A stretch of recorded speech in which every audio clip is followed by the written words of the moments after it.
जी ने देश के लिए किया ही क्या है और कांग्रेस ने देश को दिया ही क्या है। सब कहते हैं कि मोदी है तो मुमकिन है, तो क्या सच में देश का विकास मुमकिन हुआ है? और अगर ये सारे क्वेश्चन आपके भी दिमाग में है तो यह वीडियो बिल्कुल आसान भाषा में आपके लिए ही है। और अगर आपने भी लोगों को चमचा या भक्त बनकर गवर्नमेंट के हर एक्शन को जस्टिफाई करते सुना है तो टाइम आ गया है उन्हें बोलने का कि bro Wake up to reality. बाप से बड़ा मोदी है। जो बाप पैदा किया ना, एक सेकंड चुप रहो, बाप जो पैदा किया उससे बड़ा मोदी है, उतना वो भगवान है, भगवान। 1947 आजादी के बाद भारत में इंस्टेबिलिटी बहुत बढ़ गई थी। देश में 80% लोग ऐसे थे जिनकी बेसिक नीड रोटी, कपड़ा और मकान भी पूरी नहीं हो पा रही थी। यानी कि देश में 80% लोग भयंकर गरीबी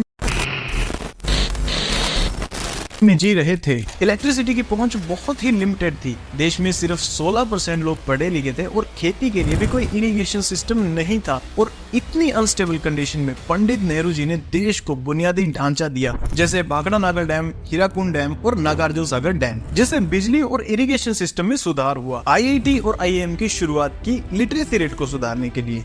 पूरे भारत में यूनिवर्सिटी और कॉलेज खोले और ऐसी पॉलिसीज भी लाए जिससे शिक्षा में सुधार किया जा सके। इन्होंने ही देश की सबसे बड़ी PSU कंपनीज जैसे LIC, इंडियन ऑयल और ONGC दी। तो फिर जब देश का बुनियादी ढांचा इतना ही मजबूत था तो 1991 में देश को इकोनॉमिक क्राइसिस क्यों देखने पड़े? और दूसरा, 1947 से लेकर 1991 तक डॉलर के मुकाबले रुपए इतनी तेजी से नीचे क्यों गिरा?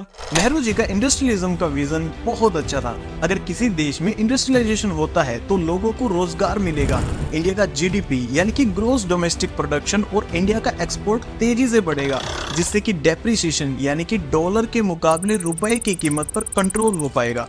लेकिन नेहरू जी का इंडस्ट्रियलाइजेशन का मॉडल फेल रहा, जिसका एक बड़ा कारण इंडस्ट्रियल एक्ट था जो नेहरू सरकार 1951 में लेकर आई, जिसमें मैक्सिमम सेक्टर्स में या तो गवर्नमेंट खुद इंडस्ट्री एस्टेब्लिश करेगी या गवर्नमेंट की हिस्सेदारी रहेगी। और इसके बाद जो सेक्टर बच जाएंगे सिर्फ उनमें ही प्राइवेट सेक्टर रोल प्ले कर सकते थे। लेकिन इन बचे हुए सेक्टर में प्राइवेट सेक्टर बहुत कम एस्टेब्लिश हुए, क्योंकि किसी भी तरह के प्रोडक्शन के लिए सरकार से कई तरह के लाइसेंस लेना जरूरी थे। और सरकार लाइसेंस भी तभी देगी जब प्राइवेट कंपनी ये साबित कर पाए कि उनका एस्टेब्लिशमेंट देश की इकोनॉमी के लिए बहुत अच्छा है। इसी वजह से सिर्फ कुछ ही कंपनी को लाइसेंस मिले, जिससे 1991 तक प्राइवेट सेक्टर कभी ग्रो ही नहीं कर पाया। अब यहाँ थोड़ा समझिए कि सरकार का यह इंडस्ट्रियल एक्ट देश की इकोनॉमी के लिए एक कॉन्स्टिट्यूशन ही बन गया, जिसके फ्रेमवर्क में 1991 तक कोई मेजर चेंज नहीं आया, जिसके चलते 1991 तक भारत की GDP में इंडस्ट्रीज का कंट्रीब्यूशन सिर्फ 12% ही रहा और इंडस्ट्रियलाइजेशन की रफ्तार बहुत कम थी, जिससे देश में मैन्युफैक्चरिंग सेक्टर में ना तो कोई कंपटीशन पैदा हुआ और ना ही प्रोडक्शन क्वालिटी सुधर पाई। इससे भारत ना तो ग्लोबल मार्केट में अपनी पकड़ बना पाया और ना ही देश की जरूरतों को पूरा कर पाया। इसके कारण इंडिया का इंपोर्ट बढ़ता गया और एक्सपोर्ट नाम मात्र ही रहा, जिसका रिजल्ट ये था कि 1947 से 1991 के बीच 464% का डेप्रिसिएशन हुआ। यानी कि जहां $1 की कीमत 1947 में 4 रुपए थी, वो 1991 में बढ़कर 22 रुपए पहुंच गई और देश को 1991 के इकोनॉमिक क्राइसिस देखने पड़े। तो फिर इतने बड़े इकोनॉमिक क्राइसिस से देश कैसे उभरा? 1991 में इंडिया के पास सिर्फ $1 बिलियन का फॉरेन रिजर्व यानी विदेशी मुद्रा का भंडार बचा था, जो इतनी बड़ी पॉपुलेशन के लिए कुछ ही दिनों की जरूरत पूरी कर सकता था, क्योंकि हम इंपोर्ट पर बहुत ज्यादा डिपेंडेंट थे। और इस इतने बड़े क्राइसिस की वजह कांग्रेस का इंडस्ट्रियलाइजेशन का मॉडल था। 1991 में कांग्रेस के लीडर PV नरसिम्हा राव देश के PM और डॉक्टर मनमोहन सिंह देश के फाइनेंस मिनिस्टर थे, जिन्होंने 66 टन सोना गिरवी रखकर $3.5 बिलियन का कर्ज लिया था, जिससे एक बार के लिए देश की जरूरतें पूरी हो सके। और फिर वो फ्यूचर के लिए 1991 के रिफॉर्म्स लेकर आए, जिसमें लिबरलाइजेशन के तहत लाइसेंसी राज को खत्म किया गया, प्राइवेटाइजेशन के तहत मैक्सिमम इंडस्ट्रीज को प्राइवेट सेक्टर के लिए ओपन किया गया और ग्लोबलाइजेशन के तहत MNCs को देश में लेकर आए, जिससे फॉरेन इन्वेस्टमेंट देश में बढ़ा। इन्हीं रिफॉर्म्स की बदौलत जो फॉरेन रिजर्व 1991 में $1 बिलियन था, वो 2014 तक $304 बिलियन पहुंच गया और इंडस्ट्रीज का GDP में कंट्रीब्यूशन 12% से बढ़कर सीधा 30% हो गया। और इन्हीं पॉलिसीज से डॉक्टर मनमोहन सिंह को father of new economic policy in India कहा गया। और हाल ही में पीएम मोदी ने पीवी नरसिम्हा राव का नाम भारत रत्न के लिए भी अनाउंस किया है। अगर सब कुछ कांग्रेस ने ही किया है तो क्या मोदी जी बिना कुछ किए ही देश को विश्व की तीसरी सबसे बड़ी 5 ट्रिलियन इकोनॉमी बनाने का क्रेडिट खुद ही ले लेंगे? इकोनॉमिक ग्रोथ के लिए कई और भी फैक्टर जरूरी होते हैं, जैसे इंफ्रास्ट्रक्चर, स्किल्ड लेबर, एंटरप्रेन्योरशिप और इलेक्ट्रिसिटी। तो पहले बात करते हैं इंफ्रास्ट्रक्चर के लिए मोदी गवर्नमेंट ने क्या किया है। इंफ्रास्ट्रक्चर यानी रोड्स, रेलवेज, वाटरवेज और एयरपोर्ट देश की इकोनॉमी के लिए फंडामेंटल रोल प्ले करते हैं। जितना अच्छा इंफ्रास्ट्रक्चर होगा, गुड्स और लोगों का ट्रांसपोर्टेशन उतना ही एफिशिएंट होगा।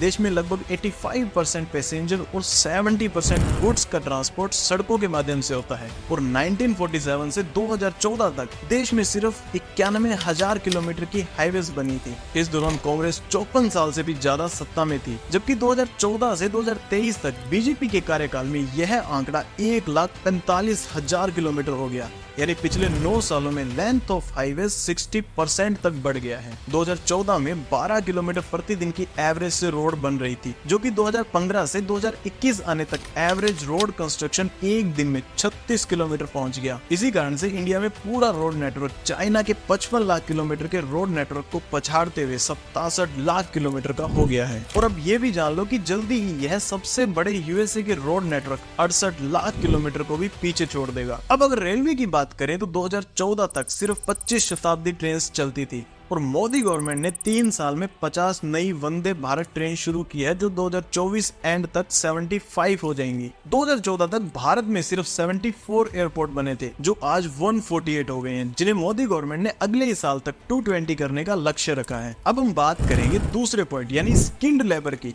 जिसको बढ़ाने के लिए प्रधानमंत्री कौशल विकास योजना 2015 में शुरू की गई, जिसमें free of cost skill development training शुरू की गई। इकोनॉमिक्स टाइम की एक रिपोर्ट बताती है कि 2017 से 2023 तक 1,10,00,000 यूथ को ट्रेनिंग दे दी गई है, जिसमें से 21,40,000 लोगों को ऑलरेडी जॉब्स भी मिल चुकी है। और यह तो हमें पता ही है कि हमारे पास जितनी ज्यादा स्किल्ड लेबर होगी, प्रोडक्शन को उतना ही ज्यादा बूस्ट मिलेगा। आज हम सबको पता है कि इकोनॉमिक ग्रोथ के लिए इलेक्ट्रिसिटी बहुत इंपॉर्टेंट है, और अगर देश ही अंधेरे में होगा तो उसकी इकोनॉमिक ग्रोथ कैसे हो सकती है। और इस बात को सरकार ने भी बखूबी समझा है। और 2017 में सरकार ने लॉन्च की थी सौभाग्य योजना, जिससे रिमोट एरियाज तक बिजली पहुंचाई जा सके। 31 मार्च 2021 तक अक्रॉस द कंट्री 2,82,00,000 लोगों के घरों तक बिजली पहुंची है। लेकिन सिर्फ इंफ्रास्ट्रक्चर, स्किल्ड लेबर और इलेक्ट्रिसिटी होने के अलावा इंडस्ट्रियल ग्रोथ के लिए देश के लोगों में बिजनेस करने की भावना भी तो होनी चाहिए। तो फिर सवाल ये उठता है कि फिर सरकार ने एंटरप्रेन्योरशिप को बढ़ावा देने के लिए क्या किया है। मोदी सरकार ने 2015 में शुरू किया था डिजिटल इंडिया, जिससे ईज ऑफ डूइंग बिजनेस बढ़ा,